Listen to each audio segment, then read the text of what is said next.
Chemistry का जो आप चैप्टर पढ़ा रहे हैं इसमें ऐसा है कि कुछ भी समझ में नहीं आ रहा है। तो मैं उन बच्चों से यही निवेदन करता हूं कि सिर्फ आईयूपीएसी पर ध्यान दें। क्या मैं आईयूपीएसी के जो रूल बता रहा हूं उन रूल्स पर ध्यान दें। मैंने पिछली क्लास में, याद है मुझे, सैटरडे की क्लास अगर बात करूं, लेक्चर नंबर 5 की बात करूं, तो मैंने कई सारे आपसे रूल डिस्कस किए थे।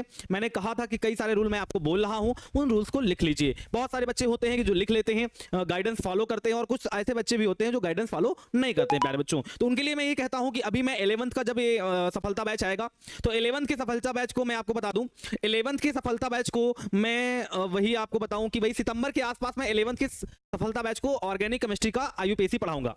क्या कह रहा हूं कि सफलता जो बैच इस बार लॉन्च किया गया है 11th बच्चों के लिए, मैं उनको वही सितंबर के आसपास आईयूपीएसी पढ़ाऊंगा। तो मैं आपसे निवेदन ये करूंगा कि जब वो आईयूपीएसी चलेगी तो मैं कोशिश करूंगा कि वो जितने भी आईयूपीएसी, जितने भी वो पार्ट चलेगी आईयूपीएसी की, मैं सर से दरख्वास्त करूंगा, सर से रिक्वेस्ट करूंगा कि वो जितने भी आईयूपीएसी के पार्ट चलेंगे वो उनको आप यूट्यूब पर करवा देंगे। ठीक है, आईयूपीएसी के जो भी पार्ट चलेंगे, जो भी मैं आईयूपीएसी उनको सिखाऊंगा, उन आईयूपीएसी के पार्ट को मैं 11th की जब सफलता बैच में पढ़ाऊंगा तो मैं उनको यूट्यूब पर पढ़ा दूंगा, जिससे आपका भी फायदा हो जाएगा, क्योंकि आपने नहीं पढ़ा है।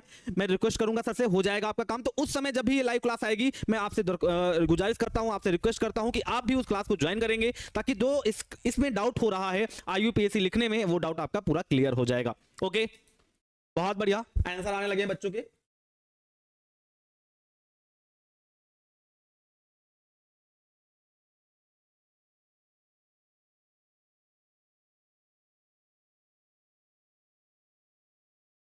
हाँ, बहुत बढ़िया।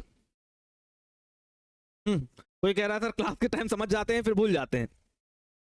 उनके लिए यही है बच्चों, क्या कह सकता हूं मैं, यही कह सकता हूं कि अगर आप भूलने की थोड़ा सा आप बीमारी है, आप कह सकते हैं, या भूलना बहुत ज़्यादा पसंद करते हैं, तो हम कहते हैं रिवीजन एक बेहतर तरीका है। आप रिवीजन करते रहें बार बार। ठीक है, वैसे आज मैं होमवर्क की बात करूंगा, बहुत आराम आराम बात करूंगा होमवर्क की। पहले होमवर्क पर चर्चा करेंगे हम लोग, और फिर आएंगे आगे पढ़ेंगे CX आबंध की प्रकृति। आखिर C और X मतलब जो संकरण आपने बताया, जो कार्बन या कह सकते हो जो एल्किल समूह हमारे पास है उसमें, और हमारा जो X है, जो हमारा हेलोजन परमाणु है, उसमें क्या प्रकृति रहती है, क्या नेचर उसका रहता है, इसके बारे में जानने वाले हैं। यहां से 2 नंबर का क्वेश्चन भी आता है कि CX आबंध की प्रकृति को विस्तृत रूप से समझाइए। क्या आता है? CX आबंध की प्रकृति को विस्तृत रूप से समझाइए। मैंने क्वेश्चन बोल दिया, आपको याद हो गया होगा। CX आबंध की प्रकृति को विस्तृत रूप से समझाइए। तो मैं जितना आपको समझाऊंगा CX आबंध की प्रकृति को, उतना ही आपको उनको समझाना है प्यारे बच्चों। तो आइए फिर क्लास के शुभारंभ करते हैं और आगे बढ़ते हैं। पहले हम होमवर्क की बात करेंगे। होमवर्क मैं आपके सामने रख दे रहा हूं, तो जरा होमवर्क का आंसर आप बता दीजिए। हाँ बोलो, चलिए रेडी। उससे पहले मैंने आपसे बात की थी कि मैं आपको बताऊंगा कि एनसीईआरटी में, मैंने आपसे कहा था कि मैं आपको बताऊंगा कि एनसीईआरटी में किस पेज नंबर पर आपका कुछ रॉन्ग लिखा हुआ है। मैं इसकी बात करने वाला था कि एनसीईआरटी के किस पेज नंबर पर आपका थोड़ा बहुत रॉन्ग लिखा हुआ है। तो जल्दी से जल्दी नोट करते चलिएगा कि एनसीईआरटी का अगर आपको बताएं 306, पेज नंबर 306 है उस पर, और एक पेज नंबर है 307, उस पर रॉन्ग लिखा हुआ है। क्या रॉन्ग लिखा हुआ है इसके बारे में भी चर्चा करेंगे। क्या लिखा है रॉन्ग, इसके बारे में भी चर्चा करेंगे। देखो एनसीईआरटी में पेज नंबर 306 पे जाओगे आप, लेफ्ट हैंड साइड का पेज है, आप वहां पर जाओगे तो आपको एक कॉलम दिखेगा। उस कॉलम में कई यौगिकों की आपको आईयूपीएसी और साधारण नाम दिखने वाले हैं। तो वहां पर एक सेकंड नंबर पर ऊपर से जस्ट नीचे वाले नंबर पर, सेकंड नंबर पर लिखा हुआ है CH3 का होल थ्राइस। CH3 क्यों लिखा है? CH3CCH2Br, CH3CCH2Br, ये पूर्ण रूप से प्यारे बच्चों गलत है। अगर मैं आपको बताऊं, ये जो लिखा हुआ है एनसीईआरटी में 306 नंबर पेज पर ऐसा कुछ लिखा हुआ है, और आपसे कहता है इसका साधारण नाम बताओ और इसका आईयूपीएसी नाम बताओ, तो पहले मैं आपको कंफर्म कर दूं, तो ये जो लिखा हुआ है वो पूर्ण रूप से गलत है। क्या है? गलत है प्यारे बच्चों। क्यों? क्योंकि अगर C पर लगना है, अगर केवल C पर लगना है, तो 3 तरफ कुछ और लगना पड़ेगा।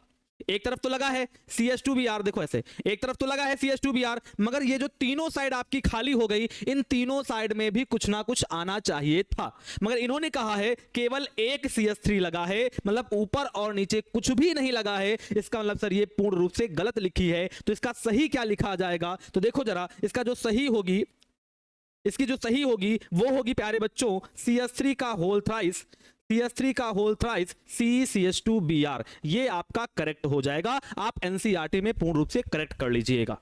कह दिया मैंने कि एनसीईआरटी की बुक में 306 नंबर पेज पर जाएंगे तो सेकंड नंबर पोजीशन पर आपको कुछ ऐसा दिखेगा, CH3C CH2Br। इसको रॉन्ग है, मैंने आपको प्रूफ करके भी दिखा दिया। CH3C CH2Br मतलब सर सी पर अभी दो चीजें अभी खाली हैं, ऊपर और नीचे खाली पड़ा है, कुछ भी नहीं लगा है। इसका मतलब सर एक ऊपर भी CH3 होगा और एक नीचे भी CH3 होगा। क्यों नीचे ऊपर CH3 होगा? क्योंकि इन्होंने नाम में साफ साफ लिखा है नियोपेंटिल ब्रोमाइड। क्या यूज किया है इन्होंने? नाम में साफ साफ यूज किया है नियो। और आप जानते हैं कि जब भी नियो का जिक्र होता है तो हम समझ जाते हैं एक ही कार्बन पर वो लगे हुए हैं। इसका मतलब सर एक ही कार्बन पर लगे होंगे CH3, तो मैंने बोल दिया CH3 का होल थ्राइस CCH2Br।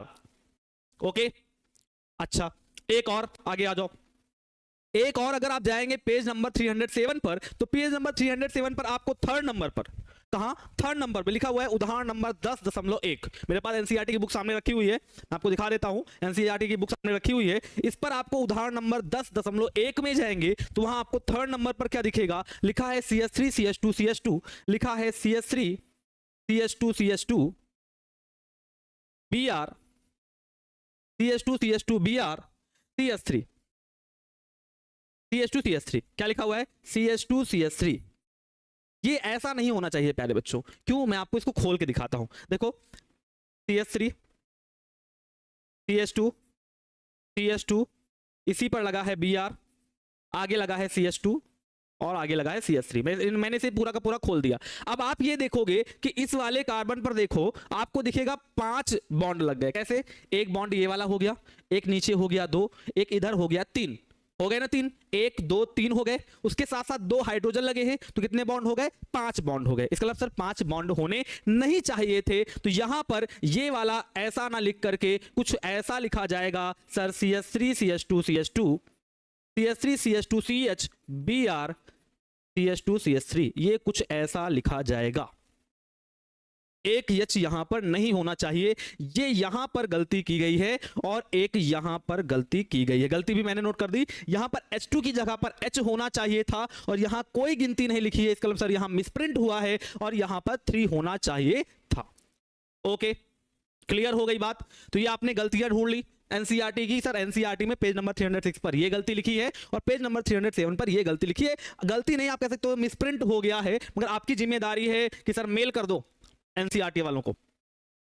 एनसीईआरटी वालों को मेल कर दो कि page number 306 this is a wrong, that's a correct is CH3 whole thrice CCH2Br। मतलब आपने जो 306 पर ऐसा कुछ लिख कर दिया है वो पूर्ण रूप से गलत है, वो ऐसा होना चाहिए। और आपने 307 पर भी कुछ ऐसा लिख कर दिया है, वो ऐसा नहीं, ऐसा होना चाहिए।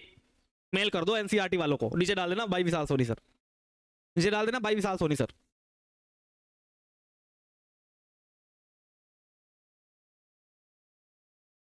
और क्या प्रियंका जी, ये सेकंड बुक कैसे पढ़ोगे? फिर लेना तो पड़ेगा ही ना। मतलब अभी आपने बुक ही नहीं ली है एनसीईआरटी की। भाई वाह, बहुत बढ़िया बहुत बढ़िया।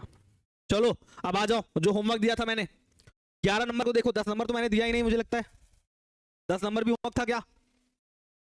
बोलो, 10 नंबर भी होमवर्क था क्या? देख लूं क्या एक बार? 10 नंबर तो होमवर्क नहीं था मेरा, ऐसा था। कोई बात नहीं, लिख देता हूँ CH3 CH2 CH2 F। Okay, लिख देता हूँ। 10 नंबर भी था, कोई बात नहीं। CH3 CH2 CH2 F। चलो इसका नाम बता दो, नाम बता दो फटाफट, अब केवल आंसर पास कर दो। कोई बात नहीं, नहीं बना कोई बात नहीं, हम खड़े ना आपके बड़े, अभी मैं बड़ा भाई हूं ना आपका, खड़ा हूं ना, समझो केवल बस। आ जाओ इसकी गिनती करते। सर कहां लगा है? इस कार्बन पर लगा है तो 1 2 3, आपने एकदम सिंपल सी गिनती कर ली। फ्लोरीन इस कार्बन पे लगा है तो यहीं से गिनती हो जाएगी। अच्छा, कितने पर लगा है? सर 1 पे लगा है, तो आपने बोल दिया सर 1 फ्लोरो। क्या बोल दिया? 1 फ्लोरो। कितने कार्बन है सर? 3 कार्बन है, 3 कार्बन को प्रोप बोला जाता है, तो आपने बोल दिया प्रोप, और सबके बीच में सिंगल बॉन्ड है तो नाम हो गया 1 फ्लोरोप्रोपेन। क्या हो गया? 1 फ्लोरोप्रोपेन। बहुत बढ़िया बात, बहुत अच्छी बात, बहुत बढ़िया। आगे बढ़ जाएं, बहुत बढ़िया। आ जाओ अगले बढ़ते हैं, 11 नंबर का देखते हैं। 11 नंबर कैसे करेंगे? वैसे एकदम सिंपल सा है, गिनती कर लो। सर यहां ब्रोमीन लगा है 1 2 3 4 5, मतलब सर 1 ब्रोमो हो जाएगा। 5 को बोलते हैं पेंट और सबके बीच में सिंगल बॉन्ड है तो हो गया पेंटेन। क्या हो गया, पेंटेन। तो नाम हो गया 1 ब्रोमो पेंटेन। क्या हो गया, 1 ब्रोमो पेंटेन। अब देखो ब्रोमीन यहां लगा है कुछ इस कार्बन पे, अगर चाहो तो खोल के मैं आपको बना के दिखा देता हूं। लिखा है CH3 CH2 CH2 CH, यहां Br लगा है, देखो लिखा हुआ है CH के बाद Br और आगे लगा हुआ है CH3, कुछ ये ऐसा लिखा है। और मैंने कहा था गिनती उस ओर के, पहली बात मैंने कहा था एक छोर से करनी है, एक किनारे से करनी है, कर लिया सर। इस किनारे से करेंगे तो 1 2 3 4, इस वाले को 4 नंबर मिलेगा। मगर अगर सर लेफ्ट हैंड साइड से करेंगे तो इस वाले को 2 नंबर मिलेगा। तो मैंने इसलिए राइट हैंड साइड से, इस राइट हैंड साइड से मैंने गिनती कर ली और इसको मैंने 2 नंबर का दे दिया। तो हो क्या जाएगा नाम सर, 2 पे लगा है ब्रोमो। अच्छा सर कितने कार्बन है, 5, सबके बीच में सिंगल बॉन्ड, तो हो गया 1 bromo pentane, sorry 2 bromo pentane. बहुत बढ़िया, हाँ बोल सकते हैं, बहुत बढ़िया सुजीत जी। अगर आप 1 का यूज कर रहे हैं तो आप 1 लिखें या ना लिखें तब भी काम चल जाएगा, ठीक है। बट आपको IUPAC ऐसे लिखनी है सामने वाले को कि वो कोई भी एक पर्सनल मिस्टेक ना निकाल पाए। आपके सामने 1 दिख रहा है, 1 पे लगा है, 1 भी लिख दो। हाँ 1 नहीं लिखना चाहते हो तभी उसका नाम करेक्ट कर दिया जाएगा, ठीक है। अगर आप 1 नहीं लिखना चाहते हो कोई बात नहीं, 1 मत लिखो, मगर 2 3 4 5 का यूज करना पड़ेगा। अगर 2 बार आ रहा है 1 1 आ रहा है तो फिर आपको 1 1 भी लिखने की जरूरत नहीं है, आप सीधे बोल दो डाइक्लोरो, ठीक है। मगर 2 2 अगर है, 2 पर लगा है 2 बार, तो फिर आपको यूज करना पड़ेगा। तो आप 1 नंबर का यूज नहीं भी करोगे तो कोई बात नहीं। आगे बढ़ जाए, इसको देखें। अब इसको खोल नहीं रहे हैं, सीधे ऐसे खोल देंगे। अच्छा आ जाओ, CH3 CH2 CH, इसी पे लगा है Br, आगे लगा है CH2 और आगे लगा है CH3। इसका गिनती किधर से करें, राइट हैंड साइड से, एकदम सिंपल सी बात है, किधर से भी कर लो। 1 2, देखो 1 2 3 4 5, इधर से भी करोगे तब भी इसको 3 ही नंबर दिया जाएगा, और आप अगर इधर से करोगे तब भी इसको 3 नंबर दिया जाएगा। तो कोई दिक्कत नहीं, जिस तरफ से चाहो उस तरफ से आप कर सकते हो, ठीक है। तो मैंने लेफ्ट हैंड साइड से, इस लेफ्ट हैंड साइड से मैंने गिनती कर ली। तो इसका नाम क्या हो जाएगा, तो आप कहोगे सर 3 पर ब्रोमो लगा है, 3 ब्रोमो, 5 कार्बन है तो हो जाएगा 3 ब्रोमो पेंटेन। क्या हो जाएगा, 3 ब्रोमो पेंटेन। बहुत बढ़िया। मैंने कई बार आपसे कहा है ब्रोमो पेंटेन अलग अलग नहीं लिखा जाएगा, आप अभी गलती कर रहे हो फिर एग्जाम में जाके भी गलती करोगे। तो वर्ड में कोई भी गैप नहीं रहेगा, नंबर के बीच में कॉमा रहेगा और नंबर और वर्ड के बीच में डैश लगाना है। ये कुछ पॉइंट्स हैं, आपको नोट हमेशा दिमाग में रखने हैं। अगले पे आ जाओ, क्या लिखा है, CH3 का होल साइज, कोई बात नहीं लगा लेंगे। आगे क्या लिखा है, जो लगाना है लगा लेंगे। आगे क्या लिखा है, CH, अच्छा आगे सर लिख दिया CH, CH2, फिर लगा है CH2, फिर लगा है Br, और CH3 का होल ट्वाइस, मतलब सर एक CH3 लगा है और 2 CH3 लगे हैं, 2 CH3 लगा दिए, कोई दिक्कत नहीं, आपने कहा था ऐसी बात लगानी है, लगा दिया। गिनती कर लेते हैं सर, ब्रोमो यहां लगा है 1 2 3 4 हो गया। ब्रोमो अगर वहां लगा है तो वहीं से गिनती की जाएगी, 1 2 3 4 कर दिया। अब देखो इसको बोलते हैं मिथाइल, तो इसका M आएगा समझाने के लिए, उसको बोलते हैं ब्रोमो, तो इसका क्या आएगा, B आएगा। तो पहले B यूज करोगे कि पहले M, तो आप कहोगे पहले B यूज करेंगे। बहुत सारे बच्चों के जवाब आ गए हैं, बहुत सही जवाब है, हो जाएगा इसका नाम 1 ब्रोमो, क्योंकि सर 1 पे ब्रोमो लगा है इसलिए 1 ब्रोमो। फिर 3 पे मिथिल लगा है तो 3 पे हो जाएगा मेथिल या मिथाइल जिसे इंग्लिश में बोलते हो, क्या हो जाएगा, मिथाइल हो जाएगा। बाकी 4 कार्बन को बोलते हैं ब्यूट, सिंगल बॉन्ड लगा है तो हो जाएगा ब्यूटेन, क्या हो जाएगा, ब्यूटेन। तो 1 ब्रोमो 3 मिथाइल ब्यूटेन। हाँ सिंपल नाम बता दीजिएगा, इसका सिंपल नाम क्या बताना है, बता देते हैं। कितने कार्बन है, 5। CH पे लगा है ना, CH पे कहां लगा है, CH पे लगा है, CH पे लगा है तो उसे क्या बोलते हैं, आइसो, तो इसका सिंपल नाम हो जाएगा आइसो। अरे भैया CH2 पे लगा हो तो कुछ नहीं लिखते, नॉर्मल बोल सकते हो। CH पे लगा हो तो आइसो यूज करते हैं, तो आइसो कितने कार्बन है, 5, तो हो जाएगा आइसो पेंटाइल ब्रोमाइड। ये लो सिंपल नाम ये दिख दिया इसका। सर CH पे ये भी लगा है, इसका सर ये भी आइसो ही है, तो हो जाएगा आइसो। 5 कार्बन है तो पेंटाइल, और कुछ है Br तो ब्रोमाइड। 5 नहीं है, 6 है भैया, भूल गए, 6 हैं, पूरे गिनने हैं पूरे, एक 4 तो ये है ही, एक नीचे वाला हो गया 5, तो हो जाएगा पेंटाइल। हाँ वही बोला मैंने, पेंटाइल ही तो सही लिखा था, पेंटाइल, और हो जाएगा ब्रोमाइड, क्या हो जाएगा, ब्रोमाइड हो जाएगा। सही है, बिल्कुल बता तो रहे हैं साथ साथ, सबके बताने पड़ेंगे क्या, इसका बताना पड़ेगा क्या, तो लिख लोगे ना। क्या लिखा है, कितने कार्बन, 5, तो हो जाएगा पेंटाइल ब्रोमाइड, क्या हो जाएगा, पेंटाइल ब्रोमाइड। ये लो साधारण नाम भी बता दिया, ये सिंपल नेम हो गया। ठीक है, इसका कहां लगा है, CH पे लगा, देख लो ना कहां लगा है, CH पे, और CH पे लगा हो तो आइसो बोलते हैं, तो आपने कह दिया आइसो। कितने कार्बन है टोटल, 5, तो आपने बोल दिया पेंटाइल, और लगा हुआ है ब्रोमाइड, तो हो जाएगा ब्रोमाइड। हो गया, सिंपल सी बात थी, बहुत बढ़िया। पीछे वाला भी बता देते हैं भैया, अरे तो ये तो लिख लो भैया, 3 कार्बन का बोलते मेथेड प्रोप, तो हो जाएगा प्रोपाइल, फ्लोरो लगाया तो फ्लोराइड। हो गया, हो गया ना सिंपल नाम, हो गया ना, कितना आसान था ना, ये तो आसान वाले दिए थे मैंने ना, ऐसा कुछ भी नहीं है। तो क्या, कहा 14 में, उससे क्या मतलब है, फिर वही बात, उससे क्या मतलब है कि 2 बार लगा है, तभी तो आइसो बोला, ये भी एक ट्रिक होती है जानने की, मगर आपको सिर्फ CH देखना है कि CH पे लगा है ना, अगर इसको पूरा देखो तो ये CH पे लगा है ना, अगर CH पे लगा है तो कैसा होगा, आइसो वाला होगा। भैया कोई भी चेन हो, जैसे आपने कहा सर यहां ब्रोमीन नहीं लगा है, कुछ बच्चों के मन में कंफ्यूजन होगी, सर यहां जो ब्रोमीन है वो CH पे नहीं लगा है, तो आपने आइसो क्यों बोला, अरे भाई मैं इसका नाम बता रहा हूं कि अगर इस पूरे को देखो तो मुझे ये देखने पे पता चलता है कि कोई अलग सा CH पे लगा है, कुछ और कोई भी और CH पे लगा है, CH पे लगा है तो मैंने बोल दिया आइसो होगा, सिंपल सी बात हो गई। C पे लगा होगा तो मैं सीधे नियो बोल दूंगा, कोई भी चेन पर्सनली लगी हो तो, ओके। और ये 4 हैं, 1 2 3 4, एक नीचे वाला भी मिला लो 5, क्योंकि साधारण नाम में सब गिने जाते हैं, तो सब गिने जाते हैं तो 5 हैं, तो आपने बोल दिया पेंटाइल ब्रोमाइड। आगे आ जाओ, इसको देख लो, लिखा है CH3, CH2, CH पे लगा है CH3, फिर CH2, और फिर लगा है Br। अब कोई कहेगा सर, कोई कहेगा सर ये कैसा है, अरे भैया IUPAC नाम पहले देख लेते हैं, यहां से गिनती करेंगे 1 2 3 4 हो जाएगा, पहले ब्रोमीन को लिखेंगे तो बोलोगे 1 ब्रोमो, फिर 2 पे मिथाइल लगा है तो बोलोगे 2 मिथाइल, और कितने कार्बन है 4 कार्बन, तो बोल दोगे ब्यूटेन, क्या बोल दोगे, ब्यूटेन बोल दोगे। ठीक, अब सिंपल नाम समझ लो। सर आपने अभी कहा कि अगर कुछ भी मुझे CH पे दिख गया तो यहां मुझे पूरी चेन देखने पर पता चलता है कि CH पर CH3 लगा है, CH पे क्या लगा है, CH3 लगा है, तो मैंने बोल दिया ये आइसो वाला ही है। किस कौन सा है, आइसो वाला ही है। तो आपने कहा सर सिंपल नाम हो जाएगा आइसो, पूरे कार्बन है 5, पूरे की पूरे अगर गिनती गिनी जाए तो 5 कार्बन है तो हो गया पेंटाइल, और लगा है Br तो हो गया ब्रोमाइड। ये हमारा सिंपल नाम हो गया। आई बात समझ में, आई ना, आई ना बात समझ में, मेथल नहीं मेथाइल, वाई होगा। हाँ, दोनों पूछ लिए जाते, कभी कभी आप बाई चांस हो सकता है कि दोनों पूछ लें, मगर वैसे तो एक ही नाम पूछा जाता है IUPAC, ठीक है,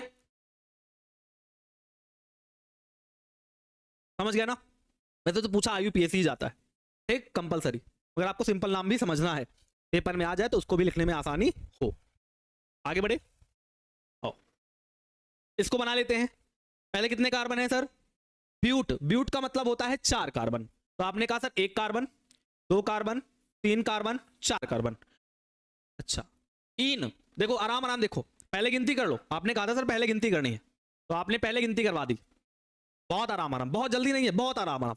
अच्छा सर 2 पे क्या लगा है, इन लगा है, मतलब 2 वाले पे इन का मतलब होता है डबल बॉन्ड, इसका मतलब सर हमने 2 वाले पे डबल बॉन्ड लगा दिया, आराम आराम है। ब्यूट लिखा मतलब 4 कार्बन लिखे, उनकी गिनती कर दी, फिर लिखा आगे 2 इन, मतलब सर 2 पे इन लगा है, 2 पे डबल बॉन्ड लगा है, तो मैंने 2 पे डबल बॉन्ड लगा दिया। इधर मत लगाना, इधर लगाओगे तो पहले वाले पे हो जाएगा, 2 पे लगाना है सर दूसरे कार्बन पे ही उसको लगना चाहिए, तो दूसरे कार्बन पे मैंने लगा दिया। फिर क्या है 1 और 4 पर, 1 पर और 4 पर डाई ब्रोमो है, 1 और 4 पर डाई ब्रोमो है, क्या है डाई ब्रोमो, मतलब 1 पर ब्रोमो है और 4 पर भी ब्रोमो, 1 और 4 पर ब्रोमो है, तो 2 बार हो गया डाई ब्रोमो।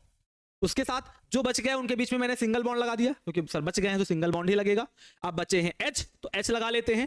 सर इसने केवल देखो, इसने इस कार्बन ने 2 बॉन्ड बनाए हैं तो 2 H मैंने लगा दिए, क्योंकि 4 पूरे बनाने हैं, इस कार्बन को पूरे 4 बॉन्ड बनाने हैं, तो मैंने कहा इस कार्बन ने 2 बॉन्ड बना लिए थे तो मैंने 2 H लगा दिए।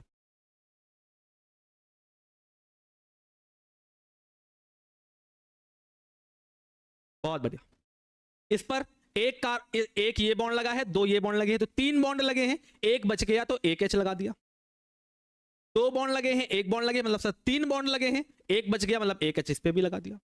और इसने 2 बॉन्ड बनाए हैं, 2 बच गए हैं, तो इसने 2H2 लगा, हो गई, बन गई संरचना। नहीं, सुनो एक बात ध्यान सुनो, साधारण नाम में कभी भी डाई वाई का यूज कब किया जाता है?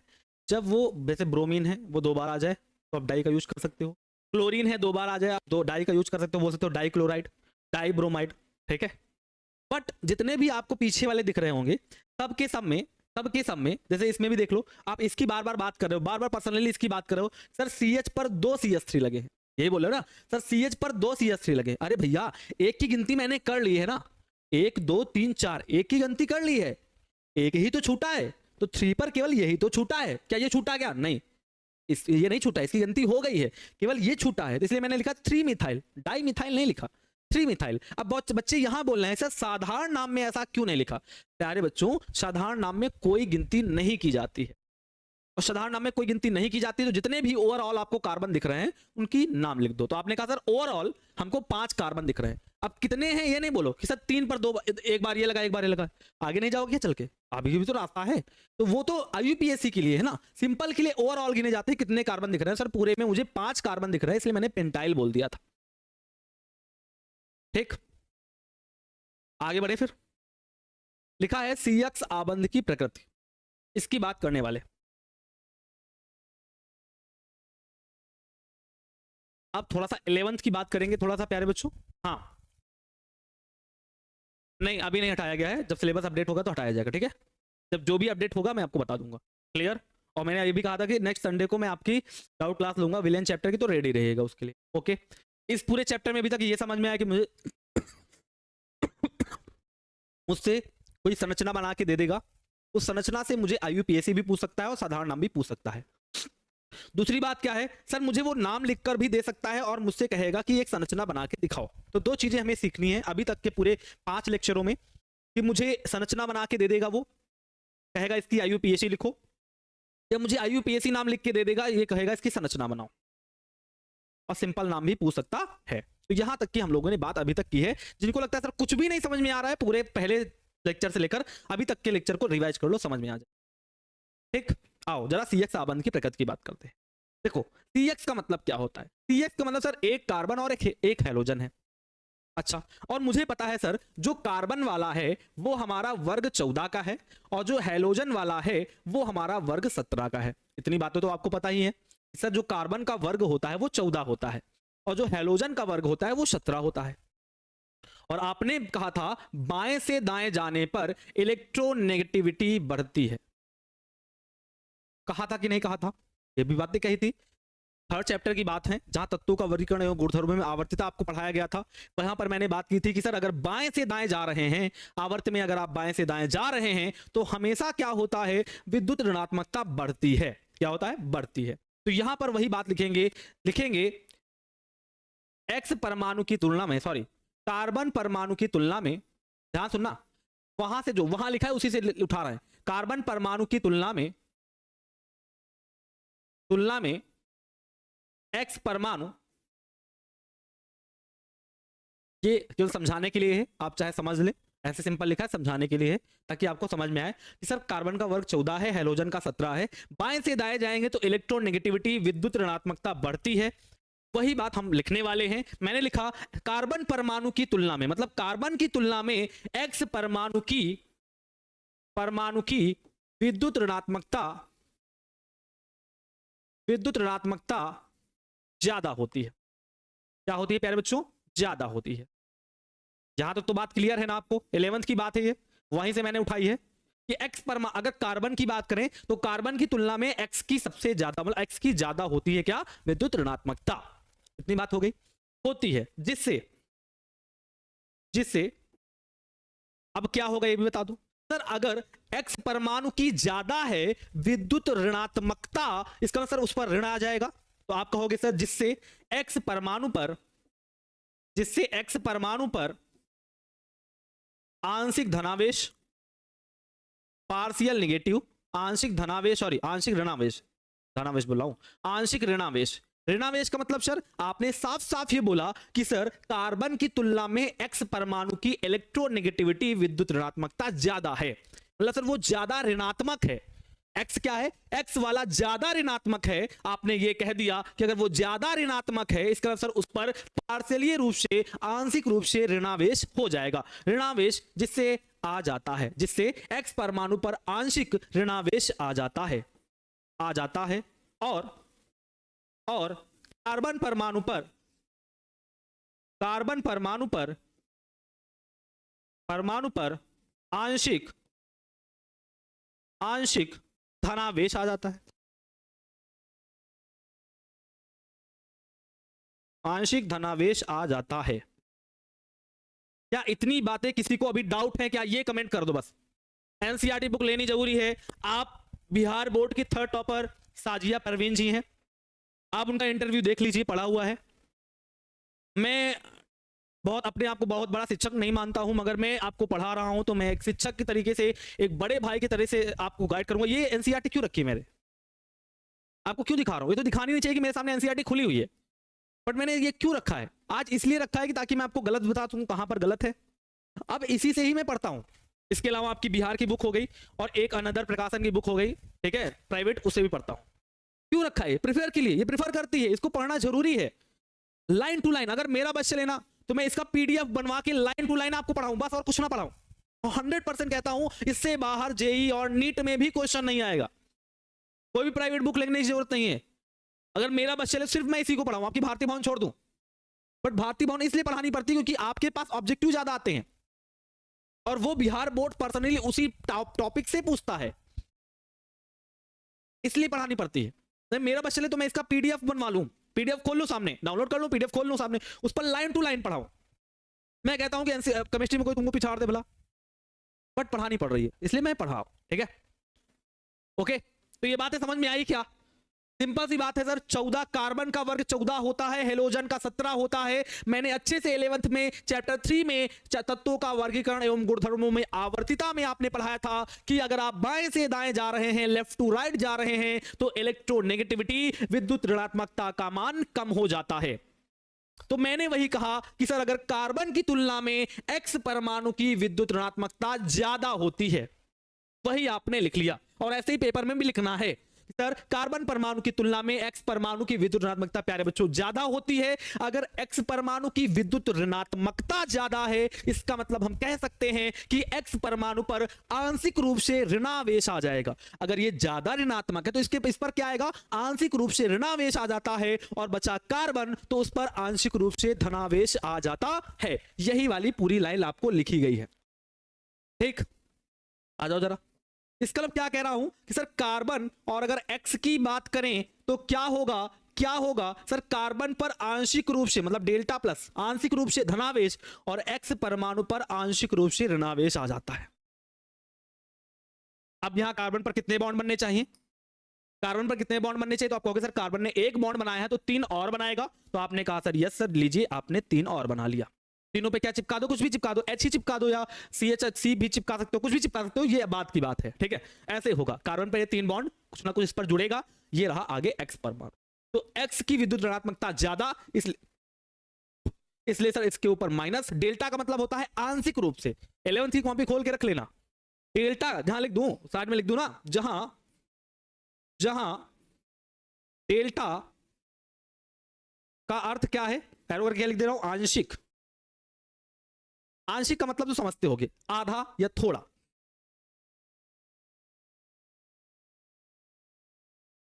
ठीक है, हो गई, ठीक। जो पहली क्लास देख रहे हैं, कह रहे हैं यक्स क्या है, तो उनको बता दूं यक्स है हेलोजन परमाणु। ये भी लिख देता हूं, चलो आओ। जहां एक्स का मतलब fluorine, chlorine, bromine, iodine. Okay, सब लिख दिया। अब हैप्पी?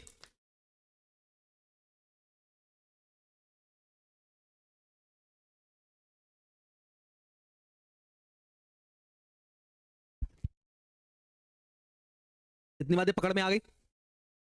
आ गई पकड़ में? आगे बढ़ जाए, आ जाओ जरा बढ़ जाते हैं। एनसीईआरटी बेस पे चलते हैं, ठीक है। अगर एनसीईआरटी की बुक आपके सामने खुली हो तो एनसीईआरटी की बुक जरा ओपन कीजिए और पेज नंबर 308 पर आइए। 308 पर एनसीईआरटी पढ़ा रहा हूं लाइन बाय लाइन ताकि आपको समझ में भी आए। पेज नंबर 308 की बात कर रहा हूं, एनसीईआरटी के पेज नंबर 300, एनसीईआरटी के पेज नंबर 308 की बात मैं करने जा रहा हूं। ठीक है, देखो यहां पर आपको एक टेबल देखने को मिलेगी, एक टेबल बनी होगी। टेबल में कई सारी चीजें दिखी होंगी आपको। देखो सबसे पहले आबंध बना होगा, फिर आबंध लंबाई दी होगी, फिर आपको एंथैल्पी दी होगी और फिर आपको साइड में दिया होगा द्विध्रुव आघूर्ण। अब कहोगे सर ये आघूर्ण कहां से आ गया? आपको मैंने याद करो, मैंने आपको पढ़ाया था। देखो द्विध्रुव आघूर्ण के पहले बात कर लेते, फिर से साफ कर देंगे। द्विध्रुव आघूर्ण, ठीक है, इसको इंग्लिश में कहते हैं डाइपोल मोमेंट। क्या कहते हैं? Dipole moment. देखो जैसे आपने 11th में जड़त्व आघूर्ण पढ़ा होगा ना, सर ने पढ़ाया होगा, आनंद सर ने जड़त्व आघूर्ण पढ़ाया होगा, वैसे ही जब इलेक्ट्रोमैकेनिज्म में जाते हो, इलेक्ट्रिसिटी में जाते हो, इलेक्ट्रोमैकेनिज्म में जाते हो, ठीक है, इलेक्ट्रोमैकेनिज्म बोल दिया पूरा, ठीक है, जाते हो तो क्या होता है वहां पर आपको द्विध्रुव आघूर्ण देखने को मिलता है। द्विध्रुव आघूर्ण का मतलब होता है सर एक हमारा चार्ज है Q+ और दूसरा चार्ज है Q-।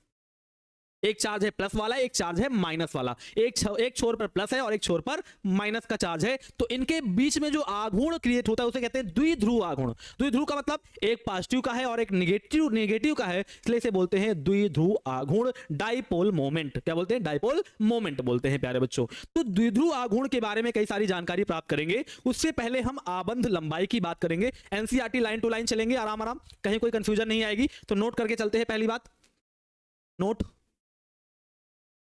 ठीक है, नोट करके पहला पॉइंट लिखते हैं क्या है। अब आप ये बताओ, बात बताओ, फ्लोरीन से आयोडीन जाने पर आकार, बहुत ध्यान से बताना, आराम बताना। अगर हम फ्लोरीन से क्लोरीन जाएंगे, लिख देता हूं साइड में, समझो। अगर मैं फ्लोरीन से आयोडीन जाऊंगा, सॉरी, फ्लोरीन से आयोडीन जाऊंगा तो कुछ इस प्रकार जाऊंगा। वर्ग में उतरते हैं, फ्लोरीन, क्लोरीन, ब्रोमीन, आयोडीन। तो वर्ग में ऊपर से नीचे जाने पर साइज सर हमेशा बढ़ता है। आपने हमको बताया था कि अगर हम वर्ग में ऊपर से नीचे आ रहे हैं तो जो परमाणु हमारा है उसका आकार बढ़ जाएगा। इसका सर फ्लोरीन से आयोडीन जाने पर आकार हमारा बढ़ जाएगा। अब आप ये बताओ, अगर आकार बढ़ जाएगा तो लंबा हो जाएगा ना, सिंपल सी बात है। अगर आकार बड़ा हो जाएगा तो लंबा हो जाएगा, अगर लंबा हो जाएगा तो उसका क्या हो जाएगा सर? क्षेत्रफल बढ़ जाएगा। सिंपल सी बात है सर। देखो बताते हैं आपको, बताते हैं। जैसे आपने कह दिया कि सर ये है, फिर आपने कह दिया CCl वाला है, CBr वाला है, और फिर आपने कह दिया C और I वाला है। बहुत आसानी से कह दिया कि क्लोरीन से फ्लोरीन वाला बॉन्ड है, एक बंध बना है। क्लोरीन से कार्बन से एक क्लोरीन वाला बॉन्ड बना है। फिर से रिपीट कर देता हूं, कार्बन से एक फ्लोरीन वाला बॉन्ड बना है, कार्बन से क्लोरीन वाला है, कार्बन से ब्रोमीन वाला है और कार्बन से आयोडीन वाला है। ये 4 बॉन्ड हैं। इनकी बंध लंबाई की बात कर रहा हूं, बॉन्ड लेंथ की बात कर रहा हूं। तो आपने कहा सर अगर फ्लोरीन से आयोडीन जाएंगे तो आकार बड़ा हो जाएगा। जब आकार, देखो कैसे सर, इसका आकार इतना बड़ा, इसका आकार इतना बड़ा, इसका आकार इतना बड़ा, इसका आकार इतना बड़ा।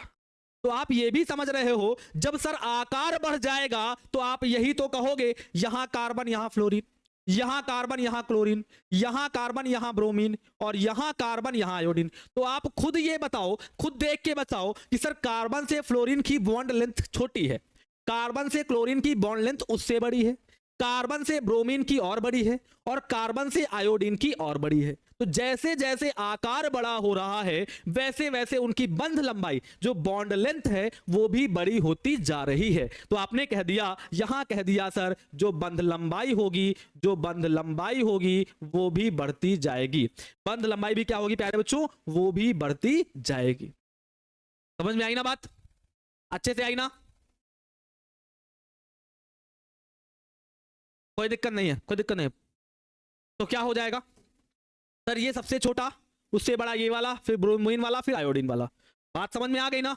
कैसे समझाया मैंने? क्लियर? हटा दो इसको। अब छोटा आकार होगा तो छोटी बंध लंबाई, थोड़ा और आकार बड़ा होगा तो बंध लंबाई बढ़ जाएगी, और आकार बड़ा होगा बंध लंबाई बढ़ जाएगी, और आकार बड़ा होगा तो बंध लंबाई और बढ़ जाएगी। और एनसीईआरटी में यही लिखा हुआ है 139, क्या लिखा है? 139, 178, 193, 214। मतलब सर जैसे जैसे आप ऊपर से नीचे जा रहे हैं, फ्लोरीन, फिर क्लोरीन, फिर ब्रोमीन, फिर आयोडीन, तो जो बॉन्ड लेंथ है कार्बन और हाइड्रोजन परमाणु के बीच में, उसकी लंबाई बढ़ती जा रही है। हाँ वो आ रहे हैं, रुक जाओ, आ रहे हैं, हटा दे इसको अब।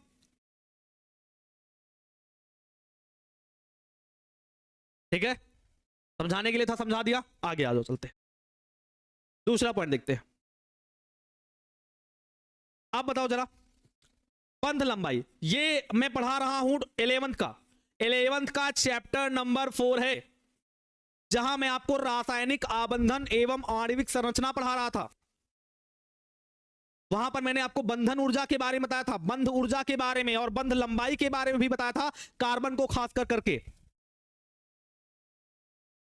दो तरीके से बताया था। जब बॉन्ड बढ़ जाए, बंध कोटि, जैसे सिंगल बॉन्ड लगा हो, डबल बॉन्ड लगा हो, ट्रिपल बॉन्ड लगा हो, उस तरीके से बताया था। और एक और बताया था आकार वाला बात। तो अगर देखो जरा, अगर सर बंध लंबाई ज्यादा होगी तो बंध ऊर्जा कम होगी, जिसे बंध एंथैल्पी बोलते हो, जिसे बोलते हो बंध एंथैल्पी। सही बात है ना सर? ज्यादा दूर होगा तो जाने में ज्यादा टाइम लगेगा, कम दूर होगा तो कम टाइम लगेगा। जब सर पास पास होगा, ये भी समझो, जब सर पास पास होगा, देखो आओ समझाते हैं। तब जब पास पास होगा, ये इतना बड़ा, ये इतना बड़ा, ये इतना बड़ा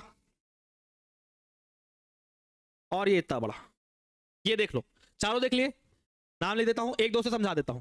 ये सी है, ये एफ है, ये सी है, ये सी एल है, ये सी है, ये बी आर है, और ये हमारा सी है, ये हमारा आई है। बहुत ध्यान समझना, जब दोनों सर पास पास होंगे तो सर क्या हो, बोलेगा कोई बात, जब दोनों पास पास होंगे तो ऊर्जा ज्यादा होगी, क्योंकि ज्यादा मजबूती से पकड़े रहेंगे। और जब दूर दूर होंगे तो ऊर्जा कम होगी, क्योंकि सर दूर दूर हैं, इनकी जो बॉन्ड एनर्जी है ना, जो बंध ऊर्जा है ना, जो दोनों की पकड़ है ना, वो कमजोर हो गई। जब दोनों पास पास हैं तो दोनों की पकड़ बहुत तेज है, जैसे दोनों दूर दूर गए, दोनों की पकड़ ढीली हो गई, कमजोर हो गई। वही बात यहां है सर, जैसे जैसे आप बॉन्ड लंबाई, बॉन्ड लेंथ बढ़ाएंगे, बंध लंबाई बढ़ाएंगे, तो इनकी जो पकड़ है, इनकी जो ऊर्जा है, बंध ऊर्जा का मतलब जो बांधे हुई है इनकी ऊर्जा, उस ऊर्जा का मान धीरे धीरे कम होता चला जाएगा। समझे? समझ गए ना? पास पास होगा ज्यादा पकड़ेगा, दूर दूर होगा कम पकड़ेगा, ये कम एनर्जी होगी। दूर दूर है, पास पास है तो पकड़े हैं भैया, हम छोड़ेंगे नहीं इनको, दूर है तो भैया फुसला के लेकर चला गया उधर। वही यहां बात है कि जैसे जैसे बॉन्ड लेंथ बढ़ेगी, वैसे वैसे उनके बीच की जो ऊर्जा है, जो उनकी बंध ऊर्जा है, जो उनको बांधे हुई ऊर्जा है, वो उसका मान कम होता चला जाएगा। इसका मतलब सर क्या कह रहे हैं आप? यही कह रहे हैं कि जो आपने लिखा था उसको जस्ट अपोजिट लिख दीजिए। क्या लिख दीजिए? अपोजिट लिख दीजिए। तो मार्क केवल अपोजिट कर दीजिए, और मुझे एनसीईआरटी में भी सामने से यही देखने को मिल रहा है कि अपोजिट हो गई है। पढ़ लो, वैल्यू बता देता हूं सर, वैल्यू है 452, देखो लिख रहा हूं 452, इसकी है 452, ठीक है, 351, 293 केल्विन में बता रहा हूं, और 234। अब खुद ही देख लो, हो रही है ना कम, इसकी सबसे ज्यादा, इसकी और कम, और कम, सबसे कम हो गई। क्लियर है?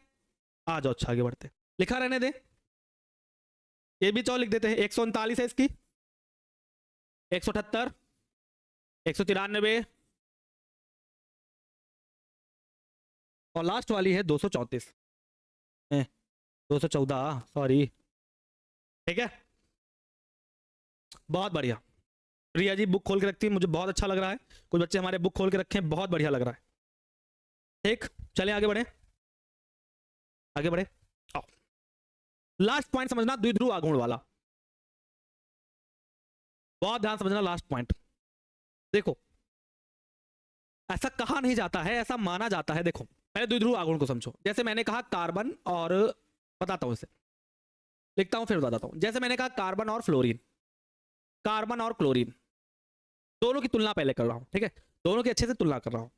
देखो, आपको ये लगता होगा सर ये डेल्टा प्लस है, ये डेल्टा माइनस है, ये भी डेल्टा प्लस है और डेल्टा माइनस है, तो बहुत बच्चों के दिमाग में ये आ रहा होगा सर कि सर अगर इसकी लेंथ छोटी है, भैया पता है ना कि जो इसकी बॉन्ड लेंथ है और इसकी बॉन्ड लेंथ है, दोनों की अगर तुलना करें तो इसकी बॉन्ड लेंथ ज्यादा है।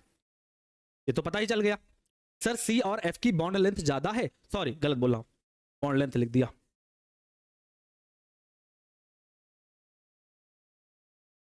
इसकी जो बॉन्ड लेंथ है और इसकी जो बॉन्ड लेंथ है, अगर दोनों की बॉन्ड लेंथ में तुलना करें तो सी सी एल वाले की बॉन्ड लेंथ ज्यादा है। ठीक है, कोई बात नहीं, हो जाता है। अरे भैया आयोडीन का ऊर्जा ज्यादा होता है, कौन सी ऊर्जा की बात कर रहे हो तुम?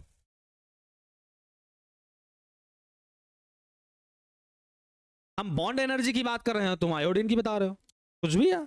कार्बन और आयोडीन के बीच में जो बॉन्ड बना है उसकी एनर्जी की बात कर रहा हूं। अच्छा, तो पता है ना सर, कार्बन और क्लोरीन की बॉन्ड लेंथ ज्यादा है। एक बात दिमाग में आती है कि अगर सर बॉन्ड लेंथ ज्यादा है ना, तो डेल्टा प्लस और डेल्टा माइनस का जो अंतर है, डेल्टा प्लस और डेल्टा माइनस का जो डिफरेंस है,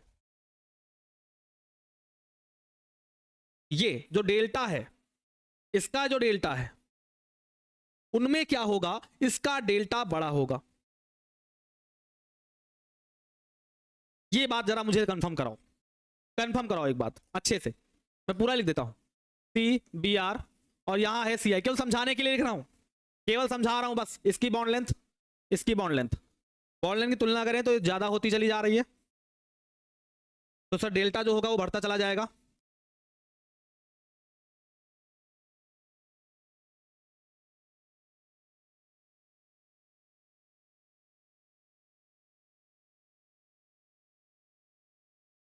लिख दिया। अब तुम्हारे दिमाग में क्या, डेल्टा का मतलब क्या होता है? अंतर, डिफरेंस होता है। तो आपने कहा सर प्लस की वैल्यू कुछ और थी, माइनस की वैल्यू कुछ और थी, ये तो होता है ना। हमने कह दिया मान लो हमारे पास प्लस का 400 है, समझ जाओ, और माइनस में हमारे पास 234 है, या मान लो ऐसे कह दो हमारे पास प्लस का 200 है और माइनस में हमारे पास 215 है, ऐसे कह दिया।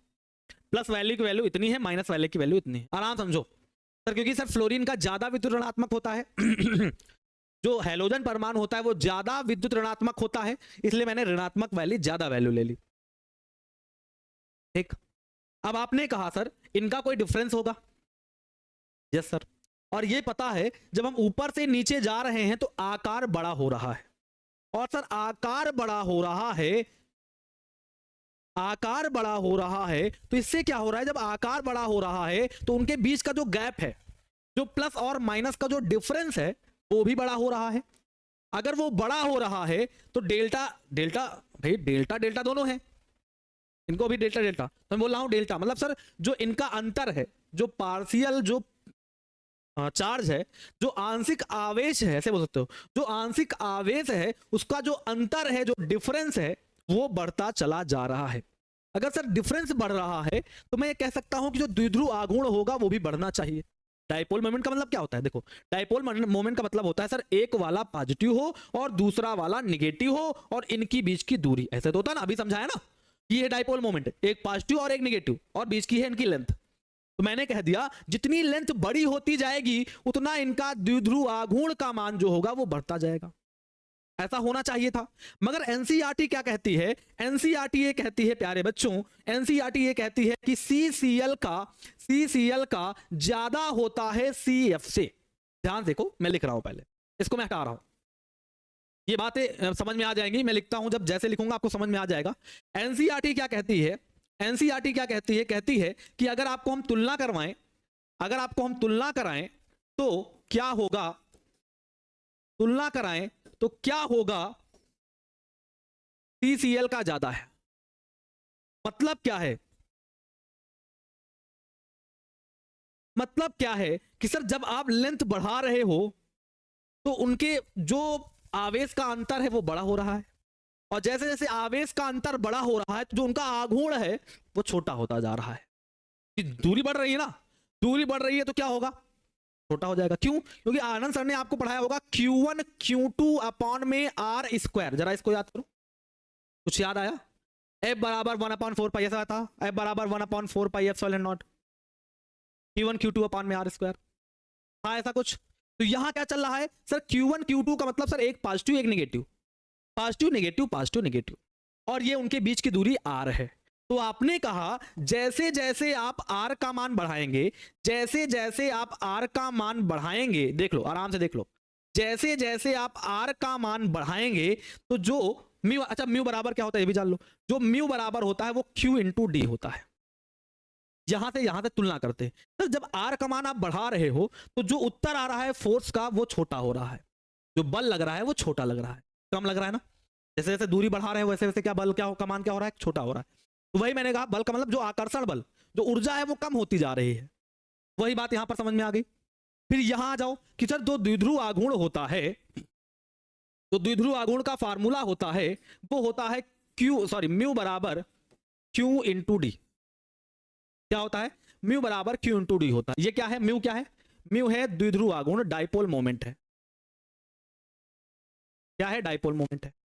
ठीक, अच्छा एक बात और देखो सर, पता चल रहा है जैसे जैसे डिस्टेंस बढ़ेगी वैसे वैसे म्यू का मान बड़ा हो जाएगा, साफ साफ दिख रहा है सर। म्यू बराबर क्यू इंटू डी है, मतलब सर डिस्टेंस बढ़ाओगे तो आपका म्यू का मान बढ़ जाना चाहिए था, मगर यहां पर डिस्टेंस से मतलब नहीं होता, यहां क्यू से मतलब होता है, चार्ज से मतलब होता है, जो दोनों के बीच का अंतर आ रहा है।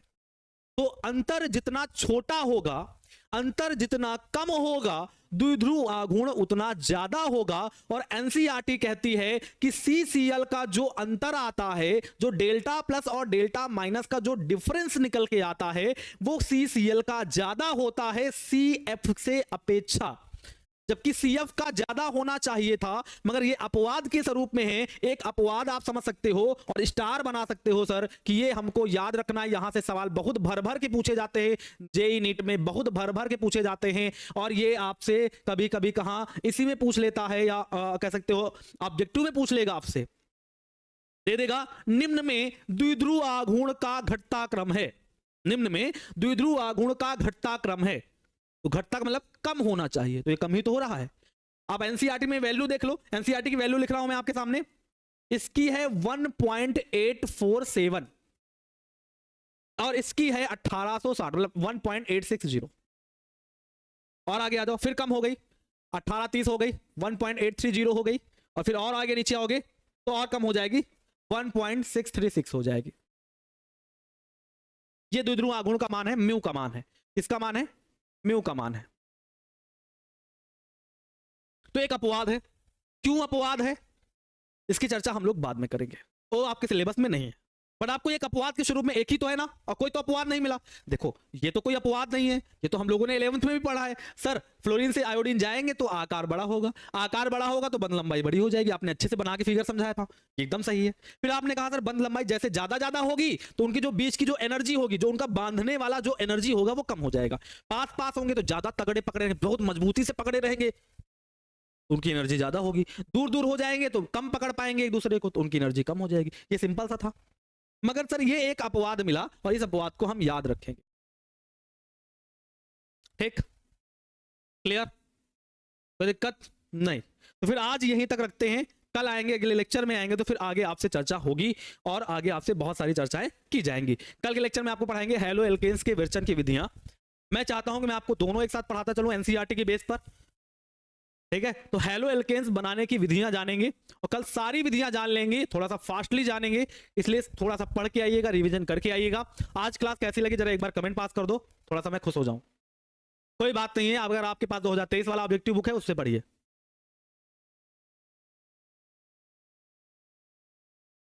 हाँ तो कोई बात नहीं, ले लो ना, हटेगा तो हट जाने देना, ज्यादा पड़ जाएगा तुम्हारे पास, तुम बुक ले लो, हट जाएगा तो उसके ऊपर लिख देना ये हटा है, बात खत्म।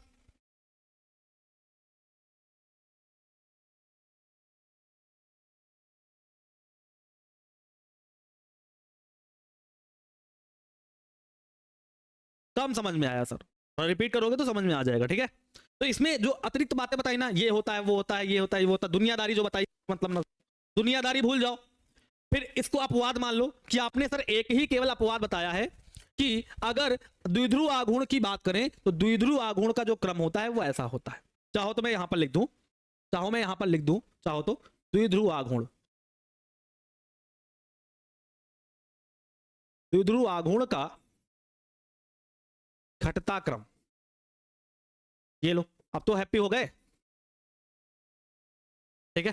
पता रहेगा ये एक अपवाद है, केवल एक ही अपवाद मैंने पढ़ा, बाकी सब 11th के हिसाब से है। बाएं से दाएं जाएंगे, ऊपर से नीचे आएंगे, फ्लोरीन से आयोडीन आएंगे, आकार बड़ा होगा, आकार बड़ा होगा तो उनकी लंबाई बढ़ जाएगी। फिर आपने कहा सर जैसे जैसे वो जब पास होगा, जब लंबाई छोटी होगी ऊर्जा ज्यादा होगी तो ज्यादा अच्छे से पकड़े रहेंगे। जैसे जैसे लंबाई बढ़ाओगे उनकी बीच की जो पकड़ है वो कमजोर हो जाएगी। कब पकड़ कमजोर हो जाएगी तो बंधन जो ऊर्जा है वो कमजोर हो जाएगी। तो मैंने कह दिया अगर लंबाई बढ़ा दोगे तो बंध ऊर्जा कम हो जाएगी, तो उसी का उल्टा मार्क लगा। ठीक, 3 नंबर कर दीजिए। क्यों 3 नंबर नहीं हुआ था क्या? अरे तुमको एक एक पार्ट में नहीं समझ में आ रहा, वन शॉट में क्या समझ में आएगा? कराएंगे वन शॉट, खत्म होने दो थोड़ा, एक एक पार्ट खत्म होने दो। तो पूरा एक बुक खत्म हो जाएगा तो वन शॉट उसकी ले लेंगे, एक ही चैप्टर की। जब सेकंड बुक पूरा खत्म हो जाएगा तो उसका वन शॉट लोगे। अभी तो कंफर्म ही नहीं है कि बिहार बोर्ड अपडेट करे पहले सिलेबस। अब रिजल्ट आया है, ठीक है, अप्रैल में कर देना चाहिए उसको अपडेट। तो जैसे अपडेट कर देता तो फिर आपको बता देंगे कौन कौन सा चैप्टर हटेगा, कौन कौन सा रहेगा, तो उसके बेस पर भी पढ़ा जाएगा। ठीक है, क्लास अच्छी थी, अगर आप अच्छे से देखोगे एक बार। एनसीईआरटी क्या समझ में आ गया क्या? हाँ, बुक लेना जरूरी है भाई। ठीक है, चलो फिर कल क्लास मिलते हैं। आज क्लास में फिर इतना ही रखते हैं, अगली क्लास में मुलाकात करें, तब तक के लिए bye bye, take care, good night, love you all.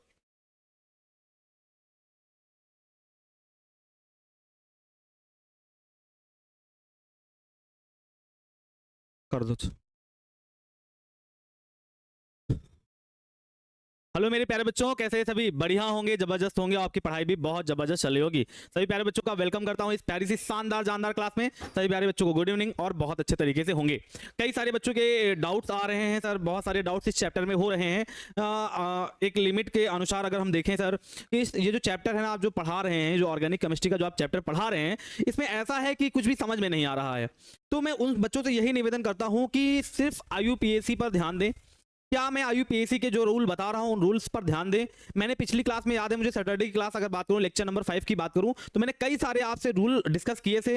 मैंने कहा था कि कई सारे रूल मैं आपको बोल रहा हूं, उन रूल्स को लिख लीजिए। बहुत सारे बच्चे होते हैं कि जो लिख लेते हैं, गाइडेंस फॉलो करते हैं, और कुछ ऐसे बच्चे भी होते हैं जो गाइडेंस फॉलो नहीं करते हैं प्यारे बच्चों। तो उनके लिए मैं ये कहता हूं कि अभी मैं 11th का जब ये सफलता बैच आएगा, तो 11th के सफलता बैच को मैं आपको बता दूं, 11th के सफलता बैच को मैं वही आपको बताऊं कि भाई सितंबर के आसपास मैं 11th के सफलता बैच को ऑर्गेनिक केमिस्ट्री का IUPAC पढ़ाऊंगा। क्या कह रहा हूं कि सफलता जो बैच इस बार लॉन्च किया गया है 11th बच्चों के लिए, मैं उनको वही सितंबर के आसपास IUPAC पढ़ाऊंगा। तो मैं आपसे निवेदन ये करूंगा कि जब वो IUPAC चलेगी तो मैं कोशिश करूंगा कि वो जितने भी IUPAC, जितने भी वो पार्ट चलेगी IUPAC की, मैं सर से दरख्वास्त करूंगा, सर से रिक्वेस्ट करूंगा कि वो जितने भी IUPAC के पार्ट चलेंगे वो उनको आप यूट्यूब पर करवा देंगे। ठीक है, IUPAC के जो भी पार्ट चलेंगे, जो भी मैं IUPAC उनको सिखाऊंगा, उन IUPAC के पार्ट को मैं 11th की जब सफलता बैच में पढ़ाऊंगा तो मैं उनको यूट्यूब पर पढ़ा दूंगा, जिससे आपका भी फायदा हो जाएगा, क्योंकि आपने नहीं पढ़ा है। मैं रिक्वेस्ट करूंगा सर से, हो जाएगा आपका काम। तो उस समय जब भी ये लाइव क्लास आएगी, मैं आपसे गुजारिश करता हूं, आपसे रिक्वेस्ट करता हूं कि आप भी उस क्लास को ज्वाइन करेंगे, ताकि जो इसमें डाउट हो रहा है IUPAC लिखने में, वो डाउट आपका पूरा क्लियर हो जाएगा। ओके, बहुत बढ़िया, आंसर आने लगे बच्चों के।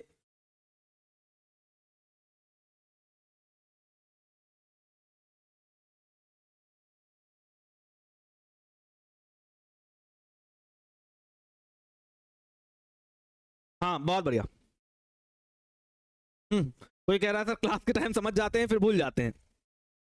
उनके लिए यही है बच्चों, क्या कह सकता हूं मैं, यही कह सकता हूं कि अगर आप भूलने की थोड़ा सा आप बीमारी है आप कह सकते हैं, या भूलना बहुत ज़्यादा पसंद करते हैं, तो हम कहते हैं रिवीजन एक बेहतर तरीका है। आप रिवीजन करते रहें बार बार। ठीक है, वैसे आज मैं होमवर्क की बात करूंगा, बहुत आराम आराम बात करूंगा होमवर्क की। पहले होमवर्क पर चर्चा करेंगे हम लोग, और फिर आएंगे आगे पढ़ेंगे CX आबंध की प्रकृति। आखिर C और X मतलब जो संकरण आपने बताया, जो कार्बन या कह सकते हो जो एल्किल समूह हमारे पास है उसमें, और हमारा जो X है, जो हमारा हेलोजन परमाणु है, उसमें क्या प्रकृति रहती है, क्या नेचर उसका रहता है, इसके बारे में जानने वाले हैं। यहां से 2 नंबर का क्वेश्चन भी आता है कि CX आबंध की प्रकृति को विस्तृत रूप से समझाइए। क्या आता है? CX आबंध की प्रकृति को विस्तृत रूप से समझाइए। मैंने क्वेश्चन बोल दिया, आपको याद हो गया होगा। CX आबंध की प्रकृति को विस्तृत रूप से समझाइए। तो मैं जितना आपको समझाऊंगा CX आबंध की प्रकृति को, उतना ही आपको उनको समझाना है प्यारे बच्चों। तो आइए फिर क्लास के शुभारंभ करते हैं और आगे बढ़ते हैं। पहले हम होमवर्क की बात करेंगे। होमवर्क मैं आपके सामने रख दे रहा हूं, तो जरा होमवर्क का आंसर आप बता दीजिए। हाँ बोलो। चलिए रेडी। उससे पहले मैंने आपसे बात की थी कि मैं आपको बताऊंगा कि एनसीईआरटी में, मैंने आपसे कहा था कि मैं आपको बताऊंगा कि एनसीईआरटी में किस पेज नंबर पर आपका कुछ रॉन्ग लिखा हुआ है। मैं इसकी बात करने वाला था कि एनसीईआरटी के किस पेज नंबर पर आपका थोड़ा बहुत रॉन्ग लिखा हुआ है। तो जल्दी से जल्दी नोट करते चलिएगा कि एनसीईआरटी का अगर आपको बताएं 306 पेज नंबर 306 है उस पर, और एक पेज नंबर है 307 उस पर रॉन्ग लिखा हुआ है। क्या रॉन्ग लिखा हुआ है इसके बारे में भी चर्चा करेंगे।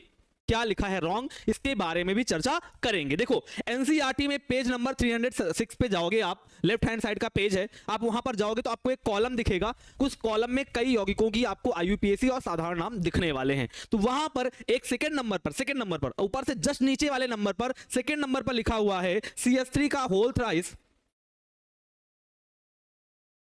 CS3 क्यों लिखा है CS3CCH2Br, CS3CCH2Br ये पूर्ण रूप से प्यारे बच्चों गलत है।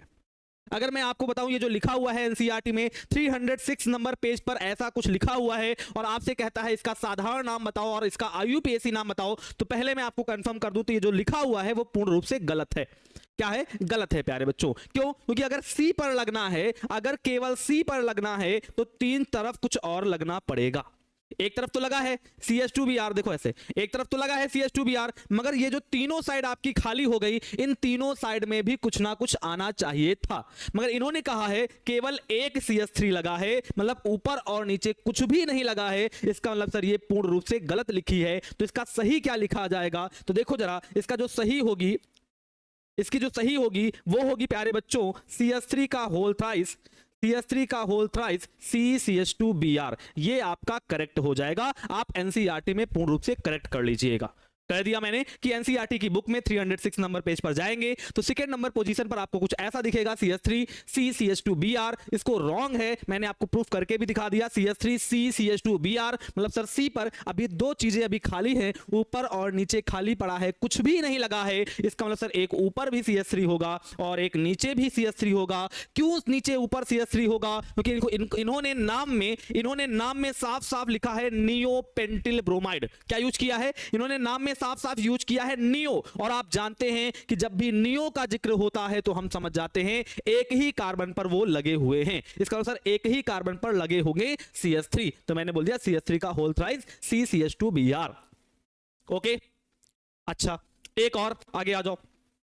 एक और अगर आप जाएंगे पेज नंबर 307 पर, तो पेज नंबर 307 पर आपको थर्ड नंबर पर, कहां? थर्ड नंबर पे लिखा हुआ है उदाहरण नंबर 10.1। मेरे पास एनसीईआरटी की बुक सामने रखी हुई है, आपको दिखा देता हूं। एनसीईआरटी की बुक सामने रखी हुई है, इस पर आपको उदाहरण नंबर 10.1 में जाएंगे तो वहां आपको थर्ड नंबर पर क्या दिखेगा? लिखा है CS3 CH2 CH2, लिखा है CS3 CH2 CH2 Br, CH2 CH2 Br CH3 CH2 CH3। क्या लिखा हुआ है? CH2 CH3।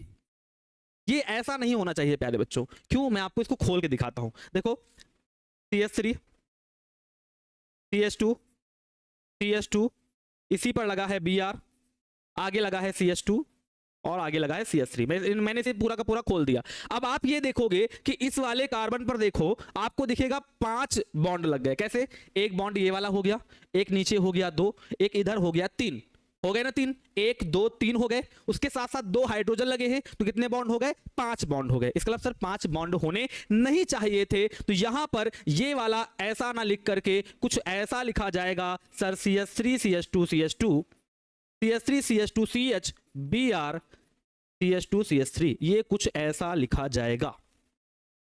एक H यहां पर नहीं होना चाहिए, ये यहां पर गलती की गई है और एक यहां पर गलती की गई है। गलती भी मैंने नोट कर दी। यहां पर H2 की जगह पर H होना चाहिए था और यहां कोई गिनती नहीं लिखी है। इसका मतलब सर यहां मिसप्रिंट हुआ है और यहां पर 3 होना चाहिए था। ओके, क्लियर हो गई बात? तो ये आपने गलतियां ढूंढ ली एनसीईआरटी की। सर एनसीईआरटी में पेज नंबर 306 पर ये गलती लिखी है और पेज नंबर 307 पर ये गलती लिखी है। गलती नहीं आप कह सकते हो, मिसप्रिंट हो गया है, मगर आपकी जिम्मेदारी है कि सर मेल कर दो एनसीईआरटी वालों को।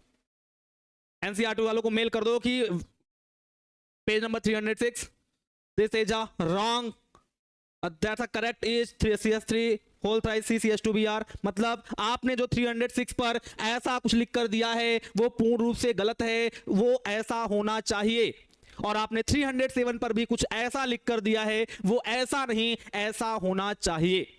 मेल कर दो एनसीईआरटी वालों को, नीचे डाल देना भाई विशाल सोनी सर, नीचे डाल देना भाई विशाल सोनी सर।